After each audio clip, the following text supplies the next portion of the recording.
Hey everyone, today I'm going to talk to Ashley. I met Ashley, a few weeks ago, and she's a life coach. And normally, being frank, sometimes many times I run into life coaches, I'm like, whatever. But Ashley, when we talked, we was like, oh yeah, she does know what she's doing. She's awesome. So anyway, that's why I wanted to talk to her because she has a specialty. Obviously, women oriented, but she'll get into that and we'll dive into how she got into it, all that stuff. So, Ashley, kind of share from your corporate to how you jumped into this whole coaching career. Yeah, so thank you so much for having me. This is so fun. My name's Ashley Shihab. I am Ashley the Life Coach on social media, and I have been a certified life coach since 2019. I started coaching on the side of my full-time job when I was in corporate America, worked as an executive assistant, and I always had this feeling from day one of being in corporate America, this voice in my head that would say, there has got to be more to life than this. And I didn't really know what that meant. I didn't know what more was. I didn't know how to get more. But I kind of started this journey of following that voice, which, very long story short, ultimately led me to uncovering my life purpose and my passion as a life coach. So I got my certification while working in corporate, started my business, and have been coaching ever since and love it. I coach adults and teen girls. And I really believe that if something is not happening in your life, it's because you are lacking clarity. So I focus a lot on clarity, authenticity, and getting unstuck. Mm, awesome. So let's go back to your getting your clarity or something dawning on you that what your purpose was. Could you kind of share that journey or what was that point? What were you doing? And were you like, I don't know, praying, meditating, whatever were you doing Yeah. suddenly came through to you? Well, it was a long journey for me, I'll tell you. I think that I did it the long way and the hard way so that I could make it easier for my clients. But I honestly, and I'm not just saying this because I am a life coach, I'm saying this because I wish I had had a life coach at the time to guide me because I was lost. I had no idea. I just kept thinking, this isn't it. When I thought about my career, when I thought about my personal life, when I thought about my life in general at that time, I was like, this isn't it. I'm just going to know it when I see it, which, by the way, doesn't work. That's not true. There Mhm. are so many other factors that have to come into place for you to know it when you see it. Mhm. So, really, my whole evolutionary journey that led me to uncovering my passion and purpose started with the book You Can Heal Your Life by Louise Hay.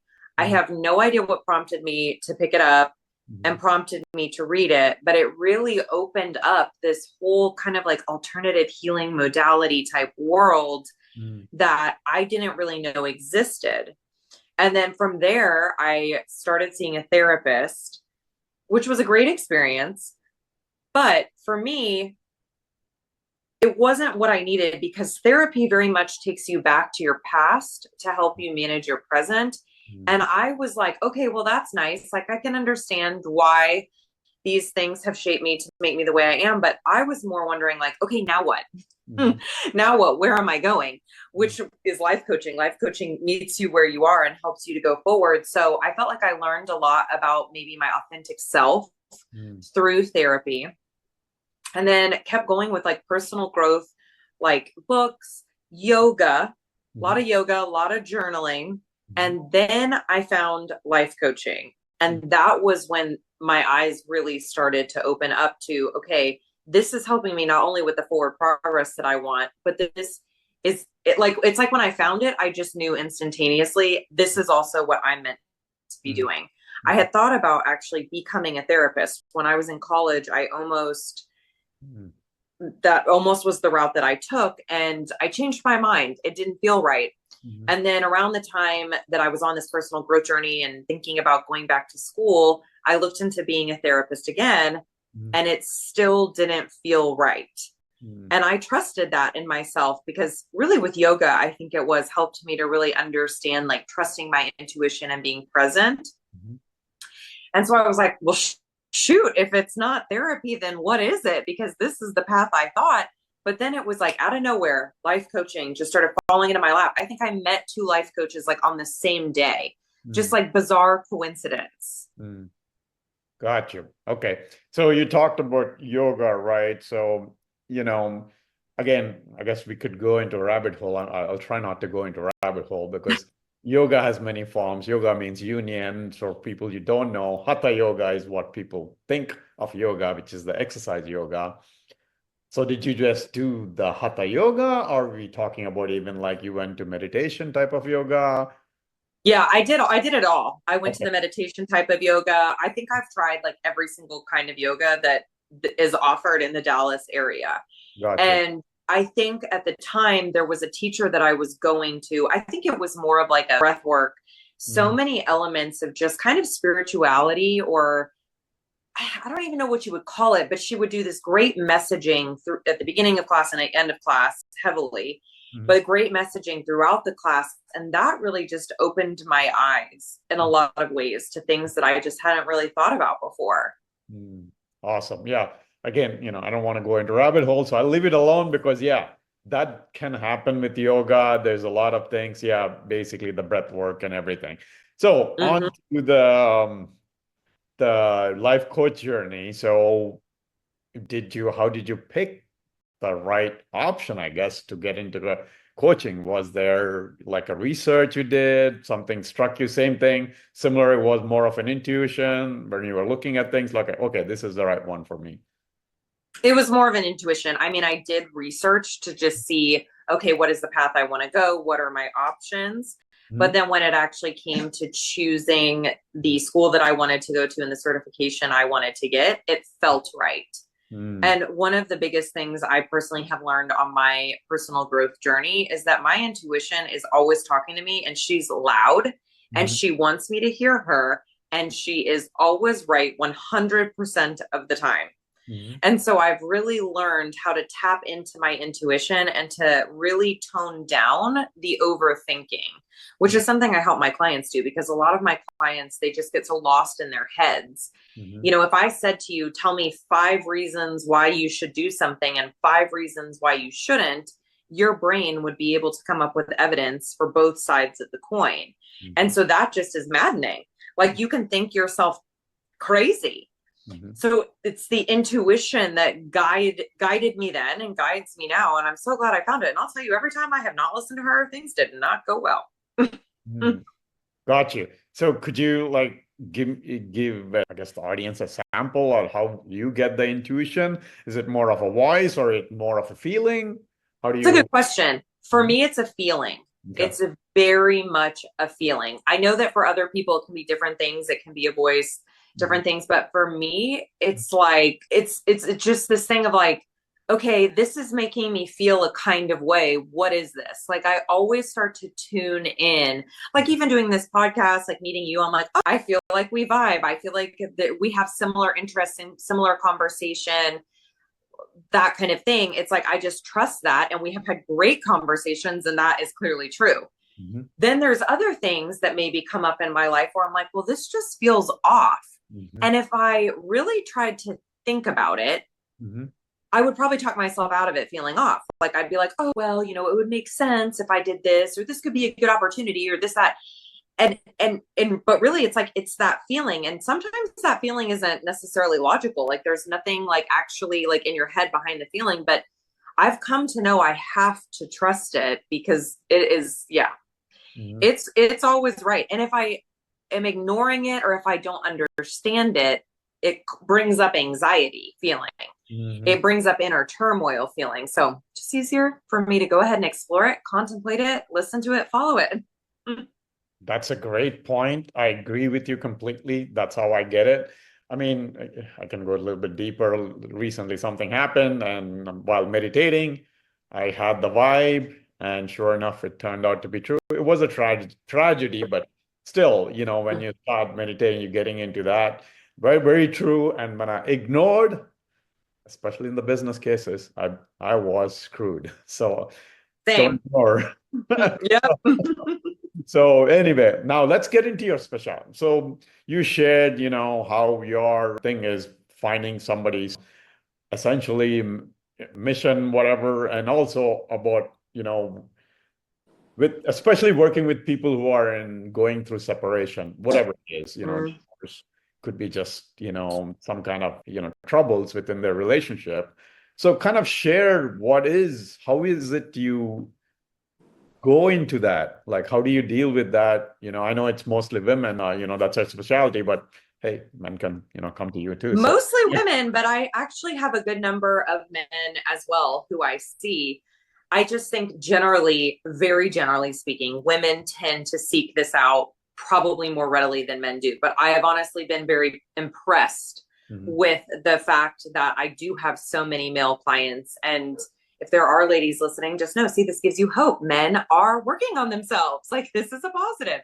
mhm, But I would say that when you're going through any sort of a life transition, mhm, or if you're questioning something, or if you're wanting to make some sort of changes in your life, mhm, the need for clarity comes up more than ever. And so I always say I help you get clear on who you really are, what you really want, and how to actually get it. mhm, So a lot of my clients, they're in a relationship that is not going well. It's not going the way that they want it to go. mhm, And so sometimes I meet them at the point where they're like, I'm in this relationship. I don't know if I should stay or if I should go. mhm, Sometimes I meet them after a divorce has been initiated either by them or by their spouse, and they're navigating that and the kind of, emotional fallout, obviously, that comes with that. And mhm, then sometimes I meet them right after they've come out of a relationship and they're kind of asking the question of, who am I now? Which mhm, basically is the question that comes up through all of this, usually, is who am I now?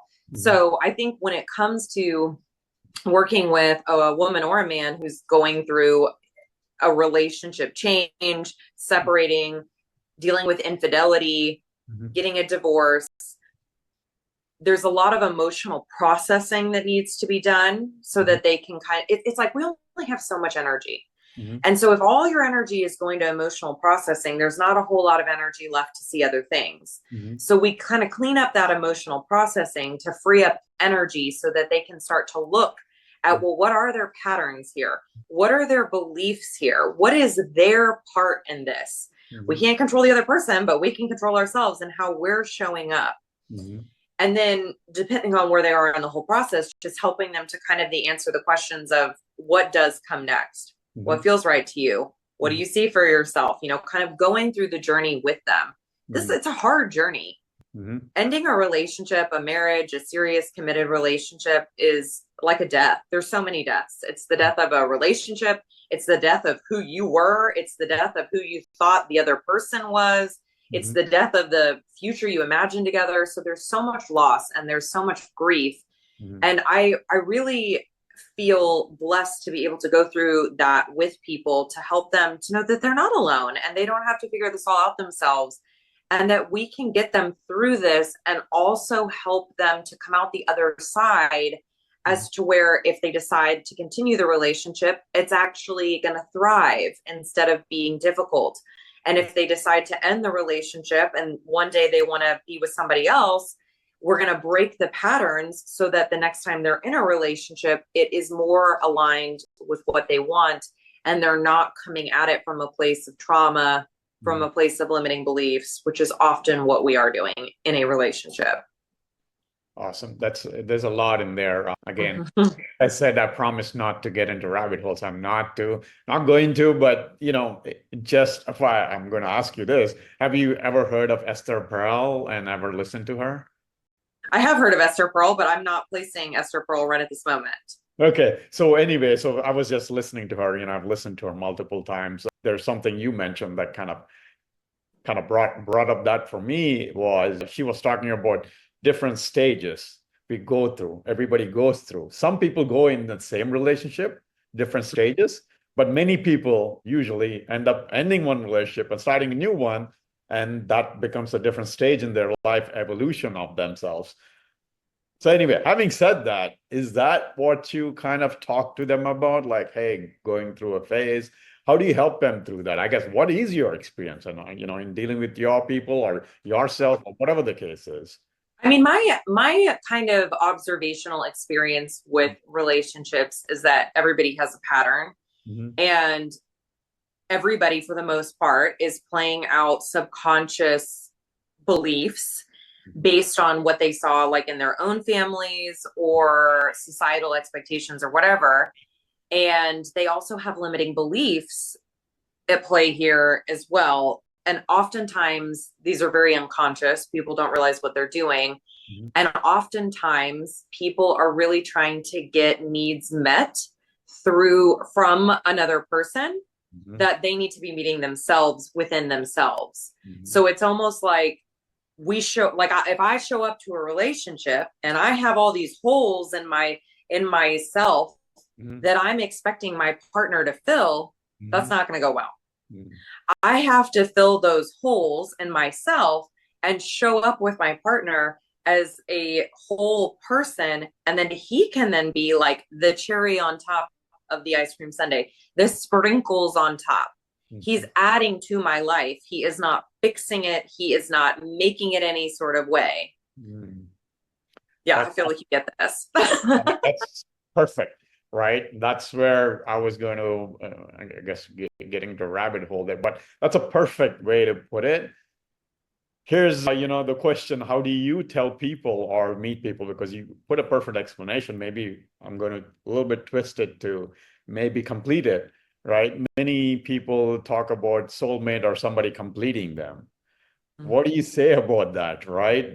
Based on what you just said, somebody else completing them means what are they saying to themselves? That's very dangerous if you think that you are incomplete on your own. That is dangerous in so many ways. Dangerous in a relationship, dangerous at work, dangerous with your money, dangerous with your health, dangerous with everything. So if somebody is saying like this person, like I can see someone saying like this person completes my life in terms of like they fit into my life and make my life feel more whole or my life feel more, satisfying or fulfilling or whatever. But Mhm. me as a person, I sure would not want to put that much pressure on somebody else, nor would I want to give somebody else that much power over me. Because when this is where, I mean, everyone I think can do this, but especially women have a tendency to give their power away to anybody who will take it. And when I hear women say things like that, it's like, okay, well, we need to work on you reclaiming your power and standing in your power for sure. Mhm.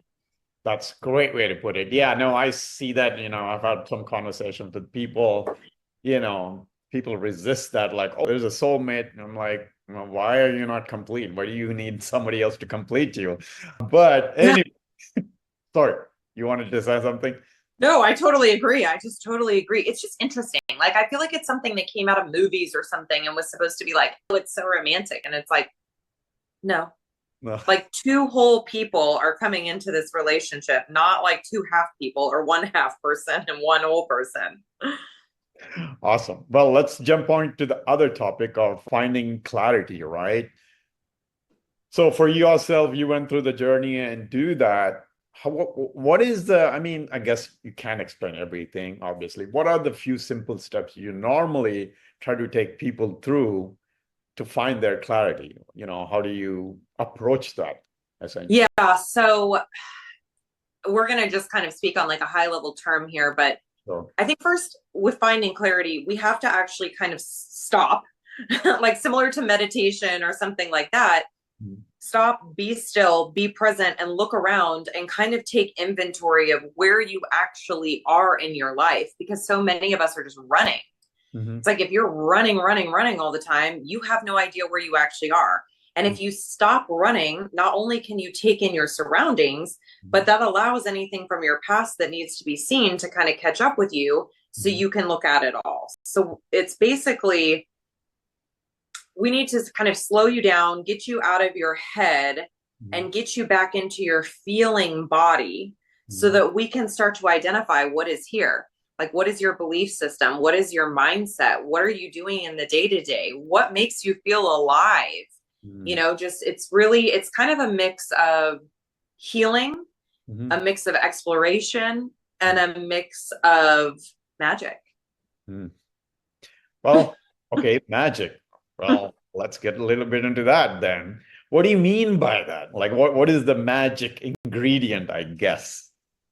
I think that the magic ingredient Mhm. is God or the universe Mhm. or whatever feels comfortable to people. Mhm. But I think that there is another factor, a bigger factor at play in all of our lives. Again, whatever feels comfortable to people. Mhm. I kind of use the word God and universe like interchangeably. Mhm. But I think that we so often fight Mhm. the natural flow of life. We fight what is. Mhm. And when we surrender to God and surrender to the universe and we peel back Mhm. all the layers of ourselves that are creating this resistance, creating this disconnect, Mhm. I think that doors start to open that literally are nothing short of miraculous. I've seen it in my life and all of my clients' lives Mhm. time and time again. Mhm. Something that I always say to my clients Mhm. is follow what feels good, follow what feels right to you. This is after we've done the growth work. Now, you can't just follow what feels good and right when you haven't done the growth work of healing your trauma and looking at your beliefs. But once we've done that and you start following what feels good, Mhm. you really start co-creating with the universe. I Mhm. really feel like our authentic selves, which Mhm. is who we're meant to be, that self is buried underneath trauma, is buried under limiting beliefs, the expectations of others, things like that.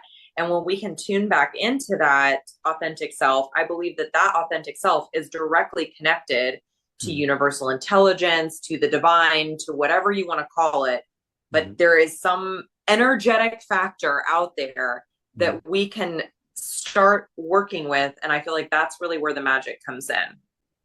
100% agree. As we talked about before, I don't know if I mentioned this CEO, Donald Hoffman, who has created a formula or theory or I think actually proof that a one is experiencing everything through everyone. So whatever you want to call that one, right? So Mm-hmm. true. I mean, that's a great way to put it. What do you, I guess, how do you help, you know, them do that? What are the practices you suggest? I mean, obviously we don't want to, go long, but kind of like one or two things usually tend to help. If somebody is like, "Oh, I'm an atheist, I don't believe in God," whatever the case is, right? Then what do you kind of, tell them or suggest to them they can do? I've actually never worked with someone who is an atheist. So that's an interesting question. Not that my clients all believe in God, a lot of them do call it the universe. Universe, uh-huh. I think that really I'm lucky and that the clients that I have, they feel, I think a lot of my clients also are very in tune with energy. I'm very in tune with energy. Mhm. So it would kind of make sense that I think I would draw people to me that are also in tune with energy. Mhm. But I think everyone kind of opens up to that notion of like trusting the process Mhm. and of kind of like just having faith. Mhm. So there's certain clients that I have where we just say the universe, Mhm. but I think everyone can feel, I mean, everyone can feel energy if you really stop and like Yeah. think about it. I mean, energy is contagious. If we got on here and you were all upset and like pouting, everybody would know. Yeah. If we got on here and I was like bouncing off the walls, so excited, everybody would know. Everyone would feel it. Mhm. You know, you know that everyone knows that energy is contagious. So I think most people have some sort of like awareness to that, or maybe again, those are just the people that are drawn to me. Got you. Yeah, no, I mean, I used to be formerly, I guess, called an atheist, but, I had this discussion with people who call themselves, but then I go with quantum physics, you know. Exactly. So So, it's all, in my opinion, it's all kind of the same. There's yeah, quantum physics, there's yeah, the universe, there's God, there's this, there's that. It's like, we're okay, whatever word you want to put on it, it's all kind of saying the same thing. yep, exactly. I mean, exactly. I mean, yeah, again, yeah, we talked about this, so we don't want to go into the rabbit hole, so we'll leave it aside. So for the sake of time, last three questions. I Okay. I had more, but we'll cut it. We'll cut it. So Well, we can keep going. My phone hasn't overheated yet. I'm out of Wi-Fi today, guys. So we can push it a little longer. It seems okay. okay. So I guess the last, but not the least, I was going to ask is on the, when you give them the practices, right? What is it? do you I mean, like some people may be not ready for it, right? So do you kind of essentially recommend them to go to either a therapist or some kind of yoga Yep. class, all that stuff? Is that something you kind of tend to do? That's a great question. So, yes, with what I do, I very much try to meet people where they are. And so, where they are when they come to me can be very different places. Mhm. Some people have already gone to therapy. Mhm. Some people hated it. Some Mhm. people liked it and got what they needed out of it. Some people have never done any sort of personal growth in their lives. Mhm. So, yes, I try to meet them where they are and just we kind of just ride the wave and see what, again, trusting the intuition. I see what feels right. I feel into where I'm a very strong empath. So it's very helpful for me in this career to be able to feel where this person is and to be able to meet them there and kind of have an understanding of what I can give them at that time. Mhm. In terms of bringing in a therapist, the only time I do that is if the person is in highly active trauma, basically, that is holding them back. Mhm. So if there is trauma that they need to really go sort through because they're not going to be able to move forward without dealing with that, I will refer to a therapist. That has only happened to me a couple of times. Sometimes I do have several clients actually that see a therapist and me regularly because we're kind of doing two different things. And I have also referred out to a psychiatrist Mhm. when the person might be struggling with some sort of mental type disorder and needing kind of that other opinion. So I will bring in other people Mhm. to help the journey. I am such a collaborator. I am so a rising tide raises all ships. Like if there is someone that I know that is better to help you, I will introduce you immediately. And if this is outside of my scope because you're in active trauma or something like that, I will tell you immediately and we will figure it out and make a plan. Awesome. Well, now we will get into the last three questions for Let's sure. do it. We So could talk all day. yeah, I mean, there were several rabbit holes. Trust me, I didn't get in. I didn't want to. We'll leave it for a separate conversation another time. But what is I guess, you did mention one book, but beyond, I guess maybe beyond that book, what's the best book you would recommend people reading for either personal growth, I don't know, spiritual Mm. growth, whatever it is you Oh feel. my gosh, I love reading. I'm like currently reading like five books at the same time. But okay, so I'll tell you my most recommended books to clients. Mhm. My number one most recommended book is Adult Children of Emotionally Immature Parents. Mhm. I recommend that to almost every single client. Mhm. It is a fantastic book. Mhm. No shade on anyone's parents. They all, hopefully, in theory, did the best that they could. But Mhm. I think it's just really eye opening for people to read that book. Mhm. I also recommend a lot You Are a Badass Mhm. and You Are a Badass at Making Money. Both of those books are so good. They Mhm. can apply to anyone. Such great mindset work there. Mhm. Then I also really like The Four Agreements a Mhm. lot. If everybody actually lived off the Four Agreements, Mhm. the world would be a better place. Mhm. And then interestingly, I work with people who are struggling with substance abuse or who have had addicts in the family. Mhm. And so if it's a book for women who grew up with alcoholic fathers and it's called Perfect Daughters. Mhm. And everyone I've ever recommended that to like comes back to me like crying and is like, this explained my whole life. So some fantastic books. Mhm. Yeah, I know. I don't want to go in the rabbit hole. I was going to mention something else, but Before Agreements, yeah, that's an amazing, amazing book. Good. Or yeah, it is.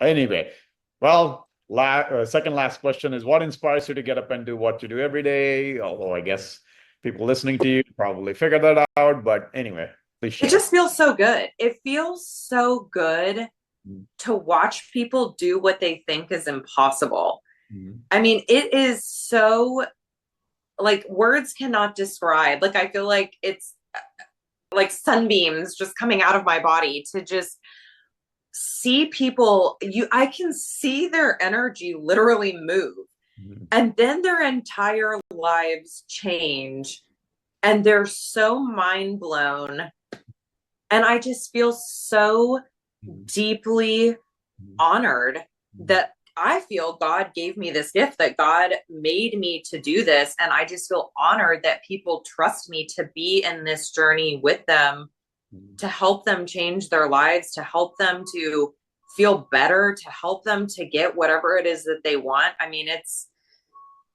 there's truly no better feeling that I've ever felt. Mhm. Awesome. Well, last but not the least, I guess, you shared a lot of books, but okay, you can't do multiple tips here. So you have to do only one tip.